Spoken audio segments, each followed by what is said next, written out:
connect the dots. So joining me now is Fareed Zakaria, host of CNN's Fareed Zakaria GPS, and Alexander Vershbow. He's a former U.S. ambassador to Russia. Gentlemen, good to see both of you.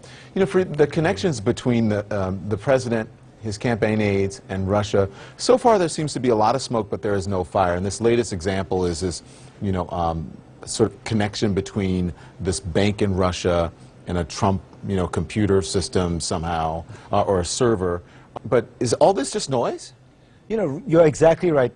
So far, there's mostly smoke but no fire. But we begin with a kind of intellectual puzzle, which is Donald Trump's view on foreign policy has been pretty consistent his whole life. The rest of the world is screwing America. That's the view he had in the 1980s as a real estate developer. He took out ads saying, the Europeans never pay their fair share, the Japanese are screwing us, the rest of the world humiliates us. And every book he's ever written, that's exactly the position he's taken, except with one country, which is Russia. He thinks that Germany, Britain, and France are countries that screw America and we should be tough with them. But Russia, poor Russia, is misunderstood, and if only we could get on with it better. So there's this puzzle, and I say it's really about one country. Then you have this series of contacts with this one country. Yeah. You do not have an equivalent set of contacts that Trump campaign officials, friends have had with China, yeah, with Germany, so again you have this puzzle of a country with which he has this one exceptional view, with whom that the campaign has had a series of unusual, perhaps even unique contacts. And as you say, maybe it's all smoke, but it sure is a lot of smoke. But I mean, Ambassador, does Fareed have a point here? Because you can't show the type of connections or as many contacts with other countries. If you look at the contacts of people associated with President Trump have had through the course of the campaign, does that seem like an unusual amount of contact to you, or does that seem normal? Well, it does seem like a lot of contacts, but we really, at this point, have no idea that anything particularly nefarious took place in these contacts. I am more concerned about what Fareed was just talking about, which is the peculiar fondness for Russia and treatment of Russia as like the only good guy among all these horrible players in the world that are doing us in. And so I'm more suspicious about where is the Trump administration going with respect to its policy towards Russia than about all these bizarre contacts and computer server connections, which we have to look into that, but I'm not convinced there's a lot of there. But particularly, the relationship has gone way downhill for one big reason. Russia has started carrying out direct military aggression against its neighbors. It's occupying parts of Ukraine. It's promoting this kind of insurgency there. And it's lying about it. It claims it doesn't even have its troops there. How do you have a normal relationship with a country that's behaving like that? So you have to tackle these kinds of problems and not sweep them under the rug. Yeah, I've got to ask you this pretty early on in this interview because you know that Jon Huntsman is being tapped to be the ambassador to Russia. You know what that's like. What's going to be his biggest challenge? Well, it's a very challenging job, I can say. I was there in the early Putin days when it was a little easier, but some of the negative trends that we see today were already underway. I think it's maintaining yourself as a credible interlocutor, but being able to speak truth to power. You have to often present a very unpleasant message to the Russian leadership because we have so many areas in the world where we're working at cross purposes. So you have to maintain your credibility with the leadership, but you also have to be faithful to American values. You have to stay connected with Russian civil society, which is under tremendous siege. Non-governmental organizations have been shut down. The press has been muzzled. America has to stand up for these people as well.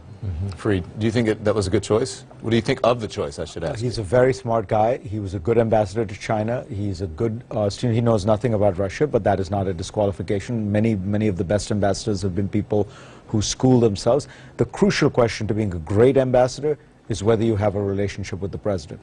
I don't sense that Ambassador Huntsman has soon-to-be Ambassador Huntsman has a relationship with Trump. As far as I can tell, this is partly a way of further humiliating Mitt Romney by choosing the other prominent Mormon politician in the Republican Party. Maybe I'm wrong, but I think the point Ambassador Vershbow is making is actually very important, which is that the real shift that we have to keep in mind is Russia has changed under Putin. Russia's foreign policy has changed. Russia went from, in the 1990s and early 2000s, talking about wanting to be a member of NATO, wanting to be. Putin talked about wanting, seeing himself as a European country. Russia's destiny was in Europe.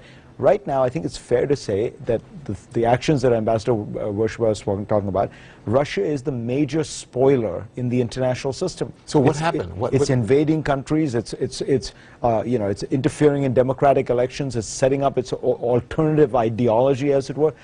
What happened is an interesting question. I think Putin realized that that there was more power in stoking Russian nationalism. The price of oil tripled, and Russia became much more powerful.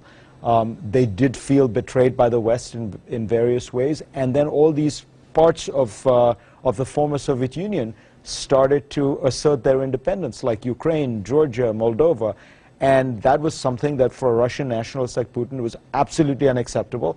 He used force in a way that the Western world could not accept. So we face a frontal challenge to the Western order from Russia, more than from any single country in the world.